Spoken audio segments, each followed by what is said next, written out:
My wife hid the truth about our son's father for 8 years. Now I've exposed her lies, and she's losing everything.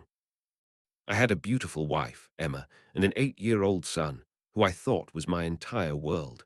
But now I'm sitting here, questioning everything I thought I knew about my family and my marriage. 2 weeks ago, I found out my son isn't biologically mine, and it's not even the fact itself that's destroying me, it's the lies behind it. Let me back up and explain how this all started. For my birthday last month, my brother gave me one of those DNA test kits. He thought it would be fun. And honestly, so did I. My family's always been into genealogy, so I figured it'd be cool to learn more about my ancestry. I decided to get one for my son, too. You know, a fun little father-son bonding activity. We'd compare results, maybe find out some quirky facts about our heritage. A couple of weeks later, the results came in, and at first, I didn't even notice anything weird. I was too busy scrolling through my own family history. It wasn't until I went to look at my son's results that I noticed something off.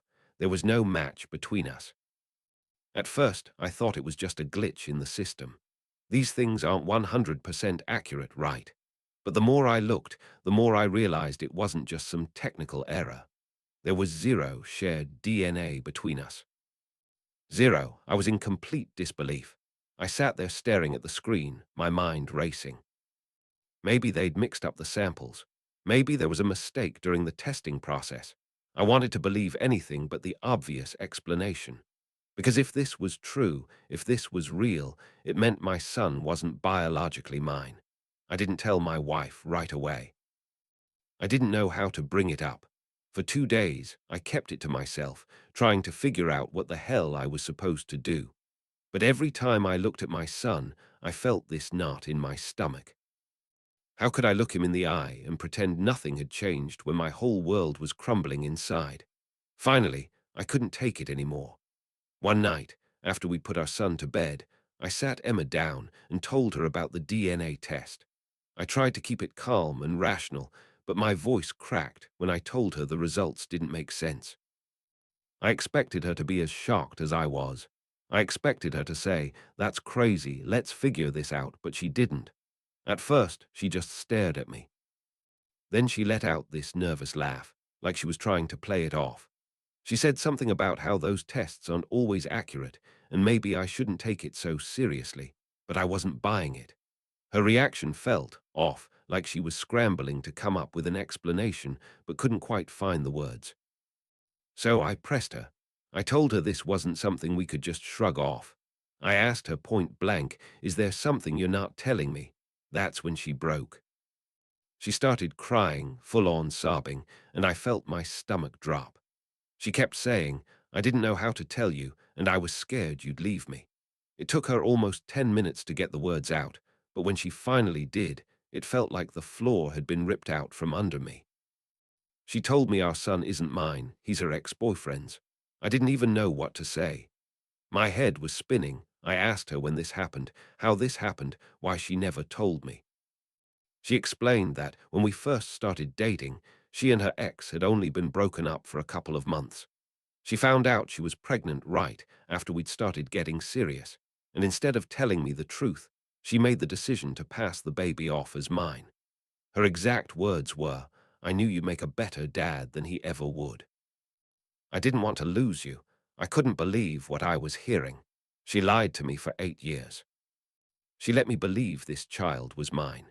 She let me build my life around him, around us, without ever giving me the choice to know the truth. And what about our son? He has no idea. He spent his entire life thinking I'm his dad. I felt sick. I still feel sick. Part of me wanted to scream at her, but another part just felt completely numb. I walked out of the room without saying a word and spent the rest of the night sitting in my car, trying to process everything. Over the past 2 weeks, I've been going through every possible emotion. Anger, sadness, betrayal. I keep replaying moments from the past 8 years in my head, wondering if there were signs I missed. Did she ever slip up? Did she ever feel guilty? And what am I supposed to do now? The thing is, I love my son. He might not be my blood, but he's still my son in every way that matters. I was there when he took his first steps. I was there when he said his first word. I taught him how to ride a bike. I've been to every school play, every soccer game. He's my little boy. But now I can't stop wondering, does that change anything? Should it? And then there's Emma. I don't know if I can ever look at her the same way again. She lied to me about something so fundamental, something that affects the very foundation of our family. How do you come back from that? Can you come back from that? I haven't told anyone yet, not my friends, not my family. I feel like if I say it out loud, it makes it real, and I'm not ready for that. I don't even know if I should tell my son. Should he know? Does he deserve to know? Or would it just hurt him more than it helps? The worst part is, this might just be the tip of the iceberg. Something about the way Emma reacted when I confronted her makes me think there's more she's not telling me, but I don't even know if I'm ready to dig any deeper. Right now, I'm just trying to figure out what to do next. Update: if you read my last post, you know I recently found out my 8-year-old son isn't biologically mine. My wife, Emma, admitted she'd lied to me for 8 years, letting me believe he was my son while knowing he was actually her ex's. I've been dealing with every emotion imaginable since then: shock, betrayal, sadness. But just when I thought I couldn't feel more hurt, Emma did something I never expected. She started trying to turn my son against me. It's like she realized she couldn't manipulate me anymore, so she shifted her focus to our son. And the worst part is, it's working. Let me back up a bit. After Emma admitted the truth, we had a few days where we barely spoke to each other. Every conversation turned into a fight, and honestly, I wasn't sure how to even be around her anymore. But I tried my best to keep things normal for my son. He had no idea what was going on, and I didn't want to drag him into it. I thought, at the very least, we could agree on protecting him from the fallout. But I was wrong. It started small, almost subtle enough that I didn't notice at first. She'd make little comments when our son was around. Things like, "Your dad's been so grumpy lately," or, "I guess your dad doesn't have time to play with you right now." I didn't think much of it at first because, well, I was grumpy. I mean, how could I not be? But then it escalated. One night, I was helping my son with his homework when he suddenly turned to me and said, "Mom says you're mad at me because I'm bad." I froze. I didn't even know how to respond to that. I asked him what he meant, and he said, "She told me you don't like me anymore because I'm not good enough." I could feel my chest tighten as he said those words. I reassured him that wasn't true, that I loved him more than anything in the world, but he just shrugged and said, "That's not what Mom said." I was furious. I confronted Emma as soon as he went to bed, and she acted completely innocent. "I didn't say that," she said, her voice dripping with fake concern. Maybe he misunderstood me, but it kept happening. Over the next few days, my son started acting distant around me. He'd pull away when I tried to hug him, and he stopped asking me to play with him like he usually did. When I tried to talk to him, he'd just give me these short, one-word answers, like he didn't trust me anymore. Then, one day, I overheard Emma talking to him in his room. She didn't know I was standing outside the door listening.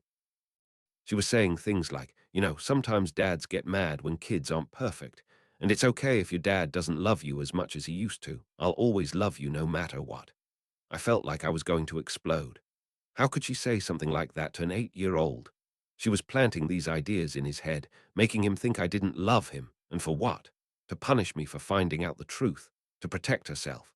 When I confronted her about it, she finally dropped the act. She didn't deny it this time. Instead, she doubled down. "You're the one who's ruining everything," she said. "You're the one who's obsessed with this DNA stuff. Do you think he'd be better off knowing the truth? You're going to destroy him." I couldn't believe what I was hearing. She was acting like she was the victim, like I was the bad guy for wanting honesty. I told her that what she was doing was manipulative and cruel, but she just laughed. "You don't understand," she said. "You don't know what it's like to be a mother. I'm doing what's best for him." At this point, I realized I needed to protect my son, not just from the truth, but from her. I started being more careful about how I interacted with him, making sure he knew I loved him no matter what. I told him every day how proud I was of him, how lucky I was to be his dad. I also started documenting everything Emma said and did. I started recording our arguments, saving texts, and keeping notes about the things she said to our son. I didn't know what I was going to do with all of it yet, but I figured if this turned into a custody battle, I'd need proof of what she was doing. But then, things took an even darker turn. One day, my son came home from school looking upset. I asked him what was wrong, and at first he didn't want to tell me, but after some coaxing he said, "Mom said you don't want to be my dad anymore." I asked him why he thought that, and he said, "She said you're mad because I'm not really your son. Is that true?" I swear, I almost started crying right there. I told him, "Listen to me, you are my son, you'll always be my son, nothing in the world could ever change that." I hugged him as tightly as I could, and for a moment he seemed to believe me. But the damage was done. Emma had crossed a line I didn't even know existed. She was using the one thing I was most afraid of, my son finding out the truth and twisting it to turn him against me. And the thing is, I don't even think she cared about how it was affecting him. She was so focused on hurting me that she didn't realize, or didn't care, that she was hurting him too. I don't know what to do anymore. Part of me wants to fight her with everything I've got, to expose her lies and make sure my son knows the truth. But another part of me is terrified of what that truth might do to him. He's only 8 years old. He doesn't deserve to be caught in the middle of this mess. Final update. After everything Emma did, lying to me, manipulating our son, I realized I couldn't just sit back and let her control the narrative. I started documenting everything, like I mentioned in my last post, but I also started doing my own digging. Something about her reaction to the DNA test kept nagging at me. She'd been so defensive, so angry, like she was trying to protect something bigger than just the lie she told me. I couldn't shake the feeling that there was more to the story. So I did something I never thought I'd do. I hired a private investigator. At first, I felt guilty even considering it. This was the woman I'd loved for over a decade, the mother of my child, or at least the child I'd raised as my own. But after everything she'd done, I knew I couldn't trust her, and I had to know the truth, not just for me, but for my son. The investigator started digging into Emma's past, specifically around the time we started dating. I told him about her ex, Daniel, who she admitted was my son's biological father. I wanted to know if he was still in the picture, if she'd been in contact with him all these years. Part of me hoped that finding out more about him might help me figure out what to do next. What the investigator found blew my mind. First, he confirmed that Emma had been in contact with Daniel. She'd been messaging him for years, sending him pictures of our son, updating him on his milestones. But here's the kicker: Daniel had no idea he was the father. Emma never told him. In every message, she referred to our son as my boy and acted like Daniel was just some old friend she was catching up with. I couldn't wrap my head around it. Why would she stay in touch with him, sharing these intimate details about our son, but never tell him the truth? And then I started wondering, was she planning to tell him eventually? Was she keeping him on the sidelines as some kind of backup plan? But that wasn't even the biggest bombshell. The investigator found something else, something Emma had never told me.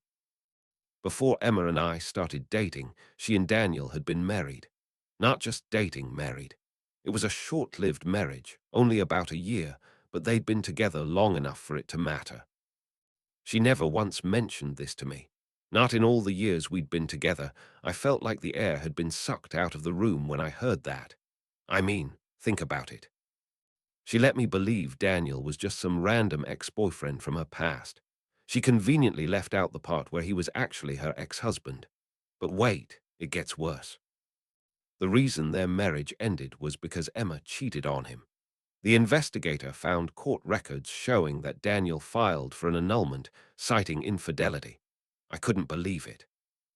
I mean, I thought I knew her. I thought I understood who she was. But this was a side of her I never imagined. When I confronted her about everything, she completely lost it. She called me a traitor for digging into her past, for dragging Daniel into this. She said I was trying to ruin her life and destroy our family. But here's the thing, I wasn't trying to ruin anything. I just wanted the truth. After all the lies she told me, how could I not? I told her I knew about her marriage to Daniel.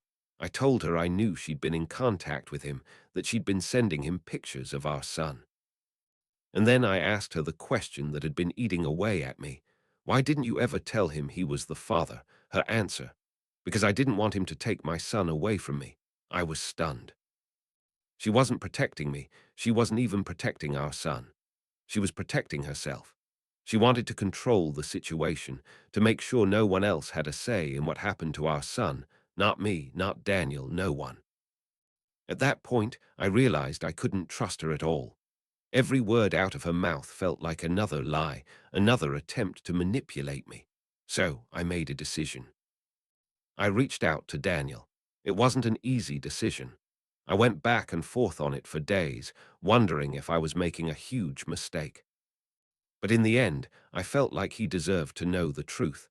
I couldn't keep this secret for Emma, not when it involved something as important as his own child. When I met Daniel, he was shocked. He had no idea Emma had been lying to him all these years. He said he always wondered why she cut him out of her life so abruptly, but he never imagined it was because she was hiding a child. He was furious, but not at me, at her. Now, Daniel wants to be part of his son's life, and honestly, I think that's a good thing. My son deserves to know where he comes from, and Daniel deserves a chance to be a father.